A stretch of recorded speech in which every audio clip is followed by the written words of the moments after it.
শাহজাদি,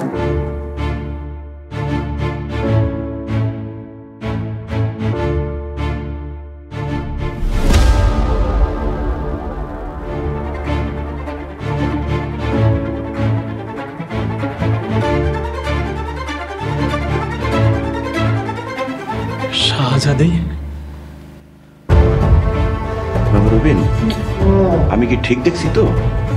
মেয়েটাকে চেনা চেনা মনে হয়। ঠিক সে শাহজাদি না? উকিল সাহেব, ওনার নাম কি? শাহজাদি ইসলাম, অসম্ভব সৎ একজন বিচারক। Order, order, order. আদালতের কার্যক্রম শুরু করার জন্য অনুমতি দেওয়া হলো। আসামি মাজার হাজির। ইওর অনার, আমার মক্কেল হাজির আছেন। আপনার মক্কেলকে কাঠগড়ায় দাঁড়ানোর আদেশ করছি। ইওর অনার, উনি একজন সম্মানিত ব্যক্তি, তাই বলছিলাম। ইওর অনার, যার ফ্যাক্টরিতে আগুনে পুড়ে 7 জন মানুষ মারা গেছে, তিনি সম্মানিত ব্যক্তি কিভাবে হন? সম্মানিত ব্যক্তিকে আসামির কাঠগড়ায় দেখতে চাই, ইওর অনার। অনুমতি দেওয়া হলো।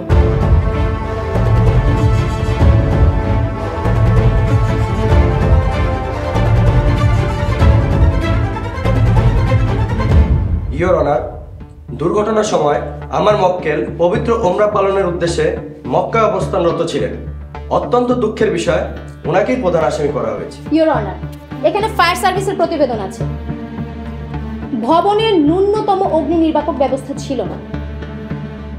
শ্রমিকদের জীবন নিয়ে যাদের কোনো মাথা ব্যথা নেই, শ্রমিকের জীবনের মূল্য যেখানে নেই, তাদের ফ্যাক্টরি চালানোর কোনো প্রয়োজন নেই।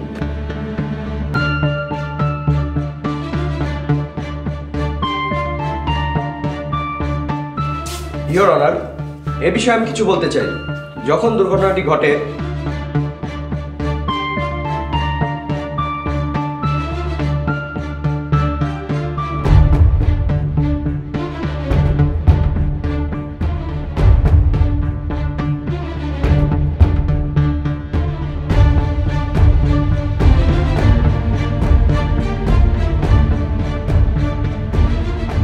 আসসালামু আলাইকুম ম্যাডাম। ওয়ালাইকুম আসসালাম। ম্যাডাম, খাবার দিব? তুমি আমার নামাজের জায়গাটা একটু কষ্ট করে ঝাড়ু দিয়ে দাও। নামাজ পড়ে তারপর খাবো। আচ্ছা ম্যাডাম। রহমত, তোমার ঝাড়ু দিতে হবে না, আমি ঝাড়ু দিয়ে নিব। তুমি যেয়ে খেয়ে নাও। ম্যাডাম, আমি ঝাড়ু দিতেছি। রহমত, যাও।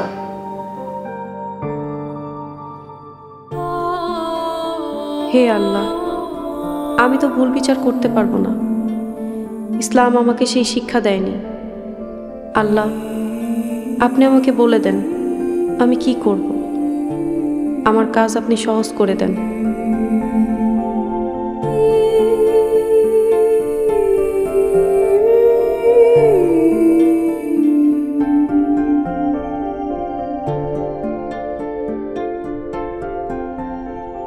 মাজার সাহেব, ম্যাজিস্ট্রেট সাহেবকে বলেছিলাম আপনি ওনার সাথে দেখা করে দুটি কথা বলতে চান, উনি ইগনোর করলেন।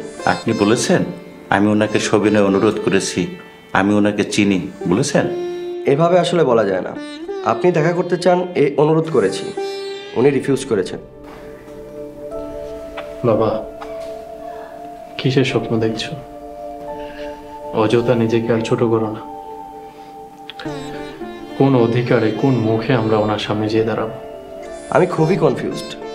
আপনারা শাহজাদি ম্যাডামকে কিভাবে চিনেন? উনি কি হয় আপনাদের? গত 5 বছর আগে এক বিয়ে বাড়িতে ওনার সাথে আমার কথা হয়েছিল। ও তাই বলেন। আমি তো মনে করেছিলাম উনি আপনাদের নিকট আত্মীয়। মাঝার ভাই, আপনি যদি ওনার বাবাও হতেন, বিচারের বিষয়ে উনি কোনো পক্ষপাতিত্ব বা আপোষ করতো বলে আমার মনে হয় না। 5 বছর আগের সামান্য পরিচয়ের সূত্রে ওনার কাছে যাবার চেষ্টা না করাই ভালো, অযথা অপমানিত হবেন। পানিতে ডুবতে থাকা মানুষ খড়কুটো আঁকড়ে ধরে বাঁচতে চায়, এটা তো দোষের কিছু নাই। উকিল সাহেব, আপনি নিশ্চিন্তে থাকুন, আমরা সেই চেষ্টাটাও করব না। সরি মিস্টার রবিন, আপনি বিষয়টা অন্যভাবে নিয়েন না।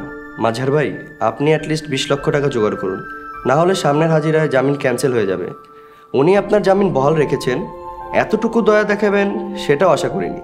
বাবা, চলো বাড়ি চলো।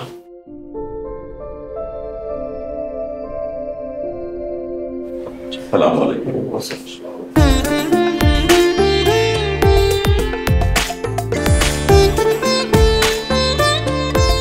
যে আল্লাহরে খাস দিলে চায়, আল্লাহর হুকুম মাইনা চলে, আল্লাহর রহমত তার উপরেই থাকে।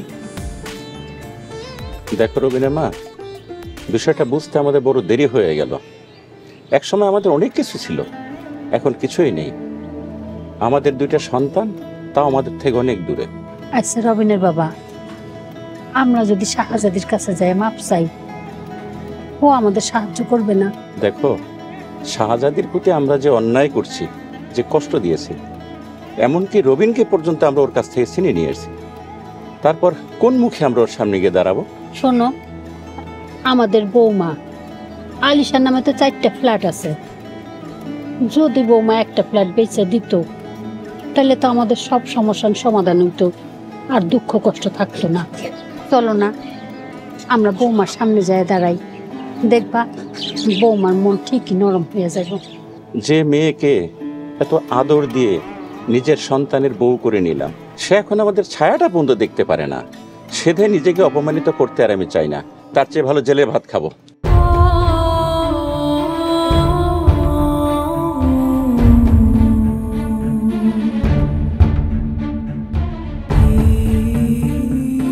আচ্ছা, তোমরা কি আমার কিছু কইতে চাইতেছো? কিছু কম মানে তোর আব্বাই জানি কি কই। শাহজাদির মা, তুমিও না, কথাটা তুমি কইতে সাহস পাইতেছ না, এখন আমার উপরে চাপাই দিতেছ। আমি বুঝতে পারছি তোমরা কি কইতে চাইতেছো, আর তোমরা যা কইতে চাইতেছো সেটা না কইলেই ভালো হয়। এটা তুই কি কস মা? তুই কি সারা জীবন একলা একলাই থাকবি? আম্মা, আল্লাহর হুকুম হইলে কেউ কোনো কিছুই ঠেকাইতে পারবো না। ও তোমগরে তো একটা কথা কইতেই ভুলে গেছি, আইস কোর্টে রবিন আর তার আব্বার সাথে আমার দেখা হয়েছে। হায় আল্লাহ, কস কি? মাঝার সাহেবের মতন এমন মানিগুণী ব্যক্তি কোর্ট কাছারিতে, ঘটনা কি? মামলা হয়েছে তার নামে। তার কারখানায় আগুনে পুড়া 7 জন নিরীহ মানুষ মারা গেছে। এখন সেই কেস আমার এজলাসে।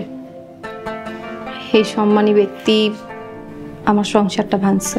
মাগো, তোমার উপরে কেউ অন্যায় করছে, কিন্তু তার সাথে যদি তুমি জুলুম করো, সেটা কিন্তু আল্লাহর বিধান না। মারে তা করে কি শাস্তি দিছস? এখনো রায় হয় নাই, শুনানি চলতেছে। আমাজান, একটা কথা বলি, তুমি যখন বিচারকের আসনে বসবা, তখন ন্যায় দণ্ড থাকবো তোমার হাতে। তুমি যদি কোনো ভুল বিচার করো বা আবেগের বশবর্তী হয়ে কোনো অন্যায় বিচার করো, এতে কিন্তু আল্লাহ তাআলা অসন্তুষ্ট হইব। এই কথাটা মনে রাখবা। সে যেই কাজ করছে তাতে রাষ্ট্রের বিধান অনুযায়ী জরিমানার জেল তো নিশ্চিত। ইতিমধ্যে 1.5 বছর জেলও খাটছে। মা শাহজাদি, আমারে তুমি কথা দাও, তুমি প্রতিশোধ নিতে গিয়া কোনো ভুল বিচার করবা না।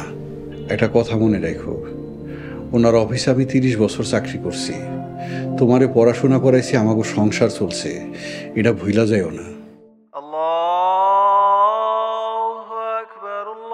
আজান দিতেছে, তোমরা নামাজের প্রস্তুতি নাও।